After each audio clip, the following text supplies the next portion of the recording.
Bismillahirrahmanirrahim. Assalamualaikum warahmatullahi wabarakatuh dan salam sejahtera pada semua anak-anak tahun 2 Ibnu Khaldun. Baik, hari ini kita akan sambung PDPR kita untuk pada muka surat 80. Baik, hari ini adalah kemahiran menulis. Kemahiran menulis kita akan belajar buat karangan. Okey, tak apa. Ini adalah karangan berpadu. Karangan ni dia macam cerita lah. Kita nak tulis cerita kan. Kita tahu sesuatu, kita nak abadikan pengetahuan kita tu, kita nak tunjukkan pengetahuan kita tu selain daripada kita bicara di mulut, kita nak tulis di atas kertas. Jadi kita kena tahu cara nak menulis. Kita tak boleh tulis suka-suka je. Dia nak cara dia nak menulis cerita pun ada caranya. Iaitu cara dia adalah membina karangan. Karangan ni adalah bentuk satu penulisan penceritaan yang tersusun dan mempunyai isi penting, isi tersurat dan juga isi tersirat. Okey, baik. Itu adalah penerangan tentang sedikit sebanyak tentang karangan. Kenapa kamu kena belajar tulis karangan? Okey, cikgu percaya ada di kalangan anak-anak yang mungkin ada ibu bapa yang mendedahkan kepada kamu apa itu diari, cara untuk menulis pengalaman harian, buku nota kan, menulis apa yang kamu lakukan pada hari ini. Jadi setiap bentuk penulisan kamu tu boleh dibentuk menjadi sebuah karangan. Okey, jadi hari ini kita nak melihat cerita pengalaman Rahisin dan keluarganya. Ingat sebelum tadi cikgu dah kata karangan adalah penceritaan tentang pengalaman ataupun penceritaan tentang sesuatu. Jadi karangan kita kali ini yang bertajuk Malam Kebudayaan adalah pengalaman Rahisin dan keluarganya. Jadi pengalaman siapa? Pengalaman Rahisin. Rahisin ni dengan keluarga dia, itu dia pergi melancong. Kan, pergi melancong ke Sabah. Bila dia pergi melancong ke Sabah, dia nak menceritakan pengalaman. Dia nak ceritakan pengalaman dia dan keluarga dia lalui ketika mereka berada di Sabah. Jadi penceritaan Rahisin inilah yang kita namakan karangan yang bertajuk Malam Kebudayaan. Okey. Baik, sekarang kita lihat. Sebelum kita masuk pada pembinaan karangan, untuk pengetahuan kamu juga, karangan terdiri daripada 5 komponen. 5 komponen ni adalah 5 komponen yang wajib ada di dalam sebuah karangan. Apa itu komponen tu? Apa benda 5 ni cikgu kan? Okey, 5 ni adalah ini cikgu dah tulis. Pertama sekali pendahuluan. Kedua, isi satu, isi pertama lah. Kedua, isi kedua, ketiga, komponen ketiga, isi kedua. Komponen keempat, isi ketiga. Dan juga komponen terakhir, komponen kelima, iaitu penutup. Setiap komponen ni mewakili satu perenggan. Banyak betul cikgu. Perenggan ni apa? Okey, ini adalah perenggan. Okey, perenggan. Perenggan ni terdiri daripada dua ayat atau lebih. Dua ayat atau lebih. Okey, 2 ayat atau lebih, kemudian disudahi dengan titik. Dimulai dengan kehadapan sedikit dan disudahi dengan nokta, titik. Kemudian dia akan mula baru, perenggan baru. Dia akan selang satu baris dan mula semula ke tengah. Okey, baik. Ini adalah perenggan pertama. Perenggan pertama kita apa tadi kelas? Pendahuluan. Ini adalah perenggan pertama. Jadi kita akan selusuri dahulu perenggan pertama ini. Rahisin dan keluarganya mengambil kesempatan melawat pameran kebudayaan semasa pulang ke Sabah. Rahisin dengan keluarga dia pergi mana? Pergi Sabah. Jadi bila pergi Sabah tu mereka melawat pameran kebudayaan. Okey. Pameran kebudayaan ni apa kelas? Pameran kebudayaan ni adalah pameran yang menunjukkan maklumat tentang kebudayaan di sesuatu tempat. Macam kita di Johor, kita kalau nak buat pameran, kita kena buatlah pameran kebudayaan masyarakat daerah Kulai. Contoh. Okey. Jadi dekat Kulai tu kita senaraikan apa yang orang Kulai selalu buat tiap-tiap tahun kan. Apa kebudayaan yang orang Kulai selalu buat, apa mercu tanda di daerah Kulai. Kalau kita nak buat Johor, kita buat kebudayaan Johor. Apa mercu tanda negeri Johor kan? Apa sukan keutamaan negeri Johor. Maklumat berkenaan negeri Johor tu apabila diletakkan di satu papan untuk orang ramai lihat, itu kita panggil pameran. Okey, itu adalah pameran. Mereka telah melihat beberapa jenis tarian masyarakat negeri Sabah. Okey, Kita tengok, ini adalah ayat yang cikgu lengkapkan. Sebenarnya di buku teks tu sampai telah melihat saja. Okey, disambung. Beberapa jenis tarian masyarakat negeri Sabah. Kena macam ni cikgu tahu. Okey, tengok dalam gambar tu. Ada berapa gambar kat situ? Ada 3. Okey, 3 jenis tarian. Orang negeri Sabah ni sangat ramai. Okey, negeri Sabah ni sangat ramai. Jadi masyarakat mereka berbilang kaum dan masyarakat. Sangat banyak. Sangat banyak. Cikgu pun nak sebutkan satu persatu pun cikgu tak pandai. Dia terlalu banyak. Jadi di antara antara banyak-banyak masyarakat Sabah tu telah dinyatakan di sini ada 3, iaitu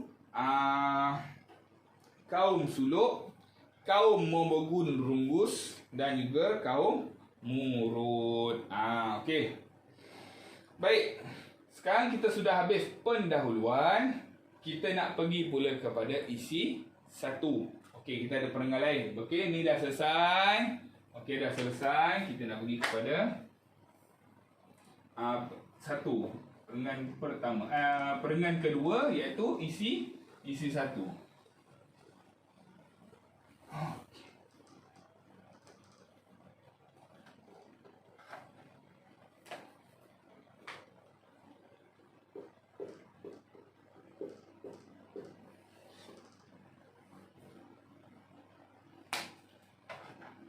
Baik.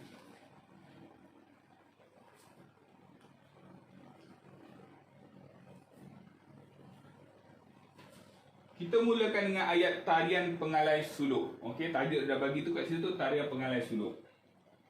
Okey, kita terus tulis tarian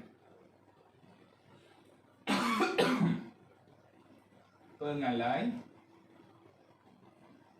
suluk. Okey, ni tadi karangan mesti dimulakan depan sikit Perenggan yang baru mesti dimulakan dengan ke depan sikit. Okey, tadi pendahuluan kita dah buat, sekarang kita buat isi 1. Tarian pengalai suluk. Okey, tarian pengalai suluk. Kita tengok tarian tu ditarikan. Okey, ditarikan, bukan dijogetkan. Ditarikan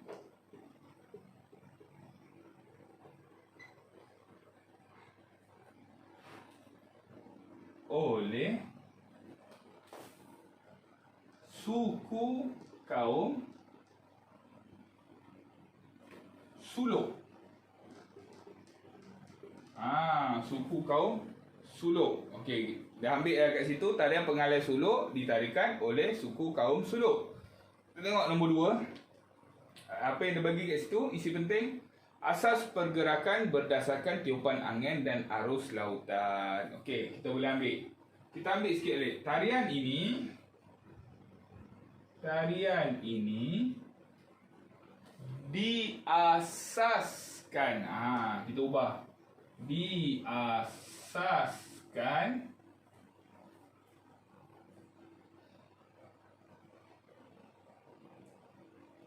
dari pergerakan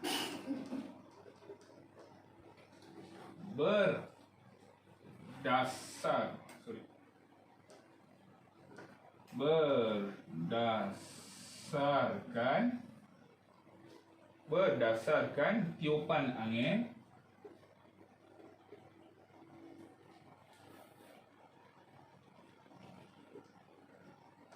dan arus lautan.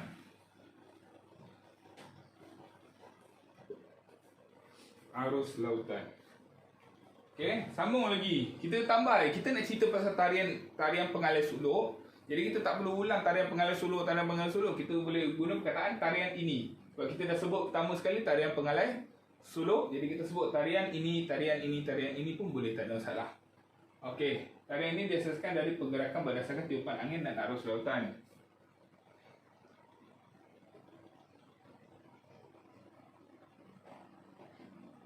Tarian ini juga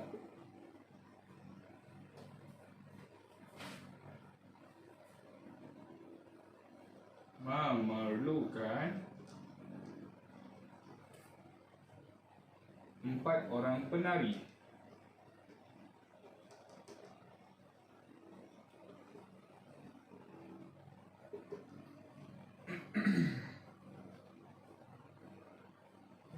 Okey, dan akhir sekali tarian ini dia dah bagi tadi,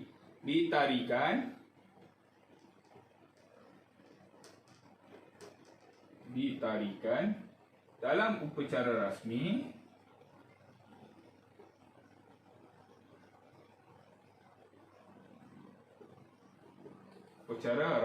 dan majlis keramaian.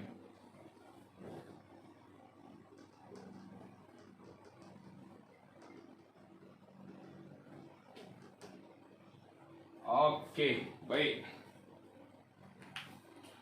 Ini adalah perenggan kedua. Cikgu ulang, ini adalah perenggan kedua. Tadi pendahuluan perenggan pertama, ini adalah perenggan kedua. Perenggan kedua dibina berdasarkan isi satu. Mana isi satu? Isi satu dia dah bagi kat situ kan. Tarian pengalai suluk. Jadi kita bina ayat berdasarkan isi yang diberi. Tarian pengalai suluk ditarikan oleh suku kaum suluk. Tarian ini diasaskan dari pergerakan berdasarkan tiupan angin dan arus lautan. Tarian ini juga memerlukan 4 orang penari. Tarian ini ditarikan dalam upacara rasmi dan majlis keramaian. Apa itu majlis upacara rasmi? Upacara rasmi ni contoh macam ada perasmian pembukaan dewan ke, ada perasmian pembinaan sekolah dekat sana kan. Jadi bila ada majlis-majlis rasmi ni, macam kat sekolah kita ada majlis rasmi kan, macam mesyuarat PBG, okey, mereka akan mempersembahakan tarian ini. Majlis keramaian apa? Majlis keramaian ni majlis yang melibatkan sambutan dalam kawasan masyarakat. Macam kita lah, macam kita di sekolah kita ada buat Minggu Bahasa Melayu. Okey, itu bukan majlis rasmi sepenuhnya. Okey, ada sambutan Minggu Bahasa Melayu ataupun Minggu Kebudayaan ataupun persembahan kurikulum. Kita boleh bersambung tarian ni. Majlis keramaian ni bermaksud majlis yang ada ramai orang tapi tidak rasmi. Itu maksudnya. Sama lah macam majlis perkahwinan pun boleh juga. Okey, majlis perkahwinan pun majlis keramaian juga kan. Okey, baik. Selesai sudah. Okey. Majlis perkahwinan kalau jadi majlis rasmi dah pelik lah. Macam aku guna.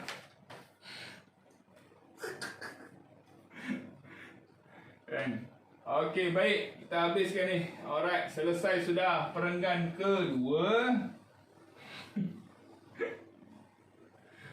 Masya-Allah. Okey, kita pergi kepada isi kedua. Kan? Isi kedua. Isi kedua adalah perenggan ketiga. Okey, kita tengok isi seterusnya, isi kedua. Tarian apa tu kelas? Tarian Sumundai Mongigul. Sebut betul-betul. Tarian apa? Tarian Sumundai Mongigul. Gol tu gol bola kan, gol lah. Mongigul. Okey, sebut betul-betul. Kalau sebut tak betul, buat bergaduh nanti. Sebab apa? Kita tak tahu maksud nama ni untuk orang Sabah. Jadi kita tak boleh suka-suka sebut dan tak boleh suka-suka mempermainkan.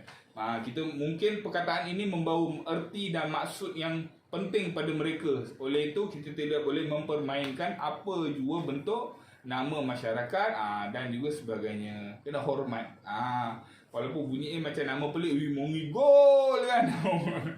Kan, cuma cikgu nak ajar kamu sebutan dia tadi Sumundai Mongigul. Okey, Mongigul. Alright. Kita terus sambung tadi. Tarian Sumundai Mongigul. Tarian. Okey, masih lagi mula dengan kehadapan sedikit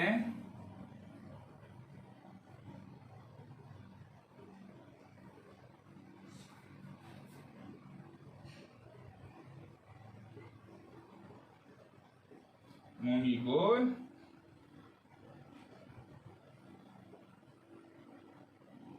Diasaskan oleh suku kaum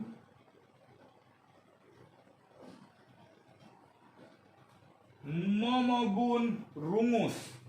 Okey, Momogun Momogun rumus.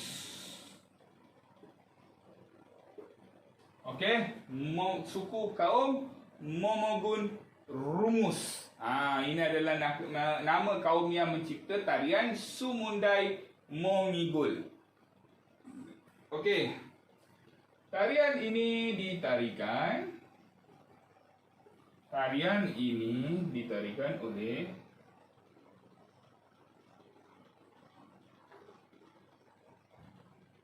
oleh seorang lelaki dan beberapa orang perempuan. Seorang lelaki dan beberapa orang perempuan.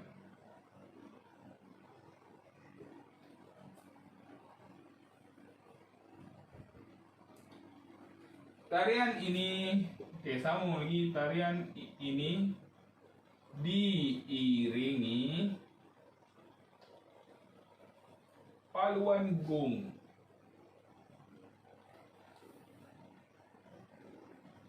Okey. Apa maksud tarian ini diiringi paluan gong? Diiringi ni maksudnya muzik yang bersama dengan tarian itu. Kan? Apabila dia menari ada muzik yang mengikuti tarian itu. Dan dia nak kata muzik yang mengikuti tarian itu, yang mengiringi tarian itu adalah paluan gong. Apa itu paluan gong? Palu ni pukul. Palu ni adalah satu pergerakan menghayun untuk pukul. Gong ni pula bukannya gong-gong. Bukan bunyi macam bunyi anjing tu. Gong ni adalah satu alat muzik yang besar, diperbuat daripada tembaga, kan. Okey, dia nak buat daripada tembaga dan dia kosong di belakangnya. So bila ada kayu pemukul, dia bukan macam dia, kayu tu macam lebih kurang gendang, tapi gendang dia berkulit kan. Kulit binatang kan, kulit kambing dan sebagainya. Ini bukan kulit, dia besi, dia tembaga. Dia besi. Jadi bila ketuk tu bunyi tong. Gong ni besar.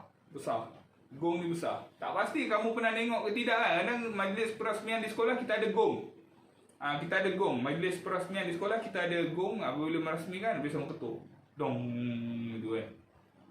Gong dia gantung gong tu digantung, so ketuk Dong gitu. Okey. Baik, itu adalah gong. Jadi tarian ni muzik dia menggunakan paluan gong. Okey. Baik, seterusnya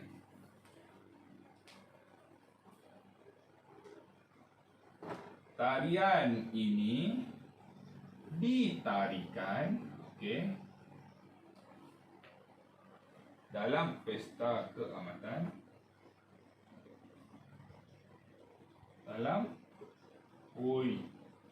Pesta keamatan.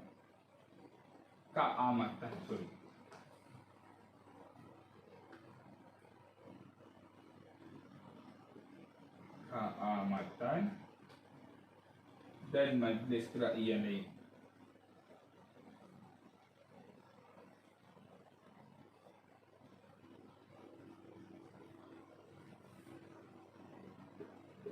Okey. Baik, tarian ini ditarikan dalam pesta keamatan dan majlis keraiyaan lain. Okey, majlis keraiyaan lain tu maksudnya majlis yang mereka raikan apa jugalah. Kan, dapat anak baru ke, dapat ketua kampung baru ke, dapat rumah baru ke, dapat kereta baru ke, apa juga yang nak diraikan boleh juga. Okey, jika nak diraikan secara besaran, maka tarian Sumandai Mongigol ini boleh dipersembahkan, yang dipersembahkan daripada yang dicipta daripada suku kaum Momogun rumus. Okey, jadi ini adalah isi kedua kita, perengan ketiga. Okey, cikgu ulang, perengan ketiga, tapi ini adalah isi kedua. Okey, tarian Sumundai Mongigol diasaskan oleh suku kaum Momogun rumus. Tarian ini ditarikan oleh seorang lelaki dan beberapa orang perempuan. Tarian ini diiringi paluan gong. Tarian ini ditarikan dalam pesta keamatan dan majlis keraiyaan lain. Okey, baik, selesai sudah. Ini adalah perenggan ketiga. Dan kita nak pergi seterusnya adalah perenggan keempat, iaitu isi ketiga.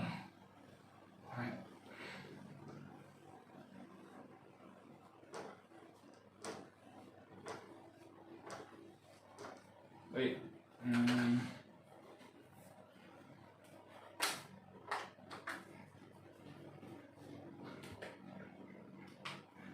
Isi ketiga. Okey, baik, kita pergi pada isi ketiga. Apa isi ketiga, kelas? Nama isi ketiga tu adalah tarian lansaran. Okey. Kita tulis terus.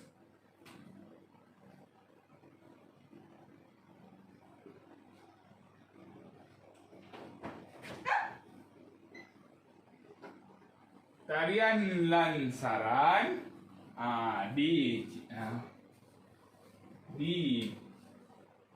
dicipta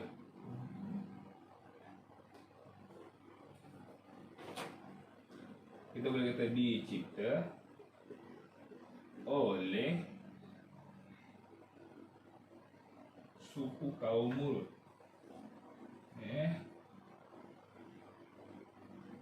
Suku kaum Murut. Okey. Tarian lansaran dicipta oleh suku kaum Murut. Okey. Dia dah bagi perkataan dahulu, kita boleh tambah sikitlah. Pada zaman dahulu. Okey. Pada zaman dahulu. Kan? Pada zaman dahulu. Ni Aki nak cerita. Tarian lansaran ini, tarian ini, tarian ini ditarikan untuk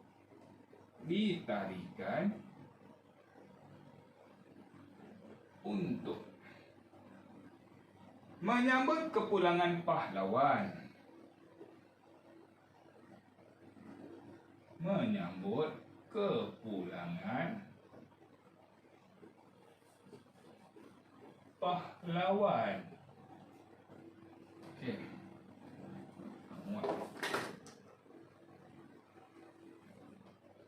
Menyambut kepulangan pahlawan. Okey. Kini tarian ini ditarikan dalam majlis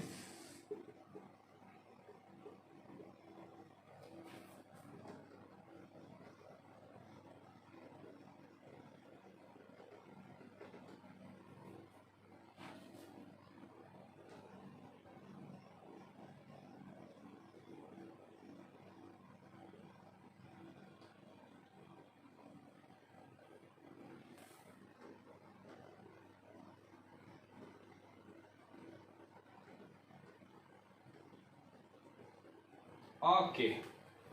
Oh, saya ingat tak. Pada zaman dahulu, tarian ini ditarikan untuk menyambut kepulangan pahlawan. Dulu, zaman-zaman dulu, sebelum kita merdeka kan, zaman kita dijajah, yang baru bulan merdeka kan. Jadi ada pahlawan-pahlawan daripada suku kaum Murut. Okey. Jadi setiap kali pahlawan ini pulang ke kampung dengan selamat, mereka akan sambut pahlawan ini dengan tarian lansaran. Okey, mereka sambut dengan tarian lansaran. Tapi tu dulu, sekarang dah tak ada. Kini tarian ini ditarikan dalam majlis perkahwinan dan menyambut tetamu. Okey, jadi kalau ada majlis perkahwinan ataupun ada orang jauh datang kan, macam kamu dua Ibn Haldun bawa rombongan datang ke kampung kaum Murut ni, mereka akan persembahkan tarian ini untuk kamu. Okey, baik. Selesai sudah perenggan keempat. Ulang perenggan keempat, isi ketiga, dan sekarang kita nak penutup dia. Habis. Pula terus kita terhabiskan pada perenggan kelima, iaitu penutup. Okey.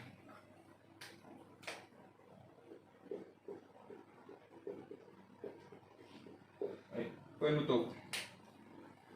Okey, sekarang penutup dia ada dekat bawah tu. Cikgu tak perlu tulis lah. Kenapa? Dia dah bagi dekat bawah tu. Raisin dan keluarganya seronok kerana dapat melihat pameran tersebut. Mereka memperoleh banyak maklumat tentang tarian masyarakat Sabah. Mereka sungguh gembira. Okey, jadi itulah penutupnya. Kan? Dia tak perlu tulis lah, benda pun lengkap dekat situ. Okey. Jadi hari ini telah selesai sudah kita belajar tentang karangan. Okey, cikgu ulang, karangan ada 5 benda yang kamu kena ada. Pertama sekali pendahuluan. Kita dah buat pendahuluan. Kedua, isi pertama. Seterusnya isi kedua, isi ketiga dan akhir sekali adalah penutup. Akhir sekali adalah penutup. Selesai sudah kita buat 5 perenggan tadi. Jadi di dalam buku kuning sila lengkapkan karangan Malam Kebudayaan. Di dalam buku kuning mesti ada 5 perenggan. 5 perenggan. Okey, 5 perenggan tu mesti ada. Setiap perenggan mesti diselang satu baris. Kenapa? Barulah nampak cantik dan kemas. Bila nampak kerja cantik dan kemas, barulah kamu bersemangat untuk buat kerja lagi dan lagi. Okey? Baik, tak perlu terburu-buru. Ambil masa jika tiada masa. Jika boleh buatkan secepat mungkin, lagi bagus. Cikgu ucapkan tahniah kepada semua yang telah berjaya menyiapkan kerja. Dan cikgu harap